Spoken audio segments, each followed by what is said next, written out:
viendo por esta vía.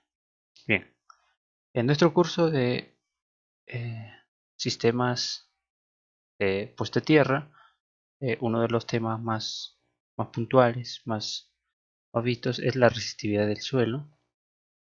Por lo tanto, vamos a explicar más o menos cómo hallamos la resistividad promedio o la resistividad del terreno donde vamos a diseñar o implementar un sistema a tierra. ¿Correcto? Comencemos entonces. La tierra y la resistividad. Bien, el suelo, al igual que cualquier material conductor eléctrico, se opone al paso de la corriente eléctrica y ofrece una resistencia, ¿correcto? El factor más importante de la resistencia de la tierra es la resistividad del suelo, por lo que es requisito conocerla para poder calcular y diseñar un sistema de puesta a tierra. Quiere decir que si no conocemos qué tipo de tierra, qué tipo de material vamos a usar para el diseño de nuestro sistema, la tierra, no podríamos diseñar así por así. ¿Sí? Entonces, la resistividad del suelo es una propiedad que tiene este para conducir electricidad y es conocida como la resistividad específica del terreno. La resistividad de los suelos depende de 3 puntos: el tipo de suelo, compactación y composición propia del terreno, ¿no? Ese es A. B, el contenido en electrolitos susceptibles de conducir la corriente eléctrica. Y C, humedad y temperatura. Tomando estos 3 puntos, nosotros vamos a poder dar una mejor aproximación para tener una resistividad más aproximada y más real, ¿ya? Como bien dijimos, la composición de un terreno no siempre es uniforme. Podríamos tener, por decir, en la primera capa podríamos tener limo, humus, ¿no? Y 10 centímetros más profundo podríamos tener, no sé, arena, y 50 centímetros podríamos tener roca, y así, una infinidad. Eso es en un tema de profundidad. Pero si nosotros nos vamos a diseñar una malla o un sistema un poco más complejo, entonces tendríamos que tener un área y un volumen, ¿no? Entonces, tomando eso en cuenta, nosotros vamos a ver los distintos tipos de tierra y sus resistividades aproximadas, ¿no? O sea, un terreno no siempre va a ser uniforme. Medición de la resistividad del suelo. En este caso vamos a utilizar un método muy usado y también para fines explicativos vamos a dar algunos ejemplos básicos, ¿correcto? La medición de la resistividad está sujeta al promedio de varias mediciones que se deben realizar, que deben realizarse, ¿no? Ya que los suelos no son uniformes en las diferentes capas que lo componen. Se debe tener en cuenta que terrenos con baja resistividad tienden a incrementar su corrosión. La corrosión. El método que vamos a utilizar es el método de Werner. Algo de historia: fue desarrollada en 1915 por el Dr. Frank Weiner. Consta de 4 electrodos insertados en línea recta en el suelo con una misma distancia A y una profundidad B equidistante. El método de Werner, ¿no? Normalmente nosotros tenemos un equipo que tiene 4 salidas, 2 salidas que van a inyectar un diferencial de potencial y la otra a una corriente, ¿no? En este caso vemos la I, que representa las varillas más alejadas que va a inyectar corriente, y P, un diferencial de potencial, ¿correcto? Aquí vemos que las varillas han sido enterradas a una profundidad B, y también asimismo que las varillas están equidistadas por una distancia A, ¿correcto?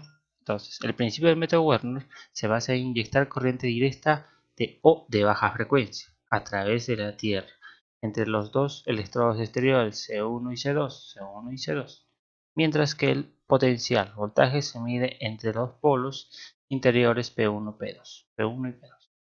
¿Sí? La resistividad aparente está dada por la siguiente expresión, ¿no? Es una fórmula ya desarrollada, que no lo vamos a explicar porque ya es muy conocida.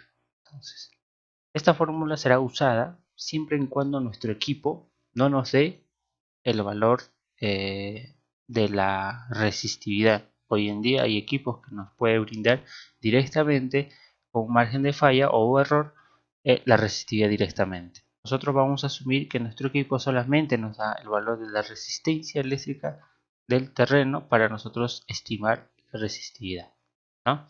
Aquí tenemos unas condiciones, ¿no? Usamos esta fórmula de una forma general, pero si la distancia enterrada B, ¿no? Si nos vamos atrás, distancia enterrada B, esta de acá, es pequeña, demasiado pequeña comparada con la distancia de separación entre los electrodos A, se refiere a esta distancia, ¿no? Entre los electrodos, la distancia. La siguiente fórmula simplificada se puede aplicar, esta de acá, ¿no? Sí, solo si cumplimos con esto, con esta condición. La distancia enterrada es demasiado pequeña comparada con la distancia entre los electrodos, ¿correcto? Siendo esto una configuración básica. Un ejemplo, ¿no? Tenemos 4 varillas.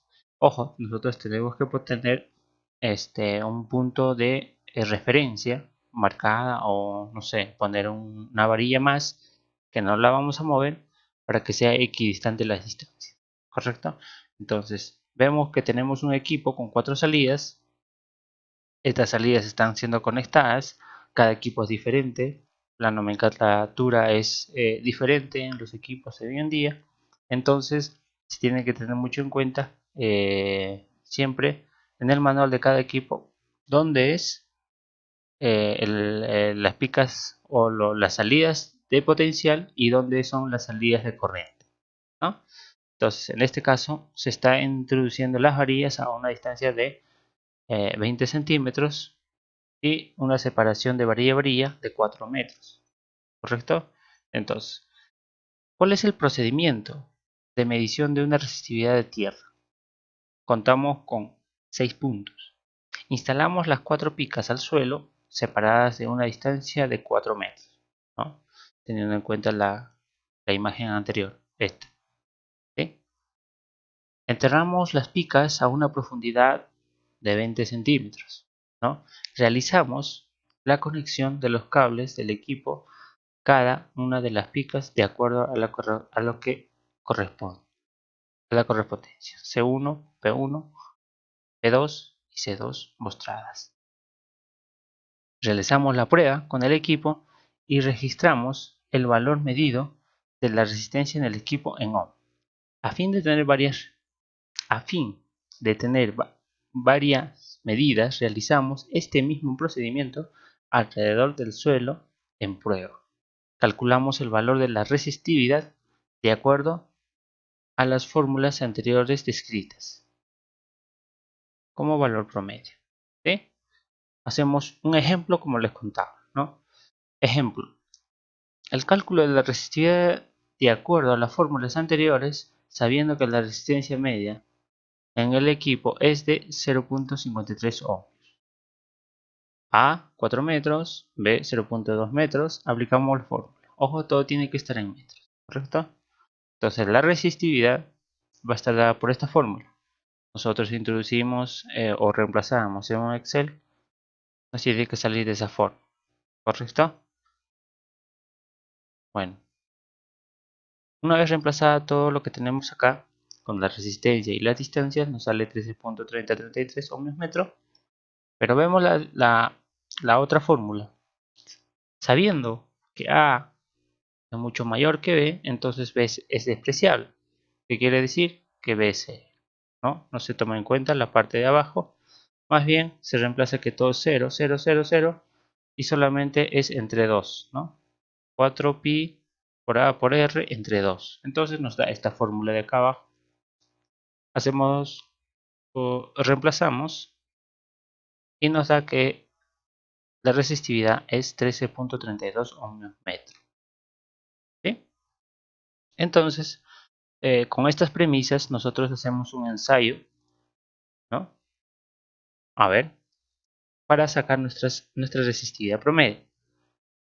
Bien, aquí tenemos una lectura de resistencias de equipo. ¿Sí? Lecturas. ¿Ya? Y acá, aplicando esta fórmula, la fórmula larga de Werner, nosotros podemos estimar la resistividad. Fórmula. ¿Sí? Entonces, esta fórmula está introducida acá. ¿Sí? Está tomando en cuenta lo que es B y A y la resistencia medida en el equipo. Como les contaba en un inicio, hay veces los equipos nos dan, los nuevos equipos nos dan el valor directo de la resistividad, pero en este caso estamos asumiendo que solamente nos da la resistencia del equipo, ¿correcto? Entonces, ¿cómo debería ser nuestra curva? Nuestra curva debería tenderse así, la resistencia versus distancia debería ser decayéndose, ¿sí? Decayendo, porque entre comillas, según la norma IEEE 2080, debería, mientras más profundo, la resistencia debe bajar, la resistividad, perdón, debe bajar, ¿no? La resistencia y resistividad, ¿sí? La resistencia, medida, lecturas, la resistencia debe bajar, ¿correcto? Entonces, la resistividad, ¿cómo debería ser? Debería ser de esta forma. La curva debería tener esta forma, ¿no? ¿Cómo se fue? Convexa.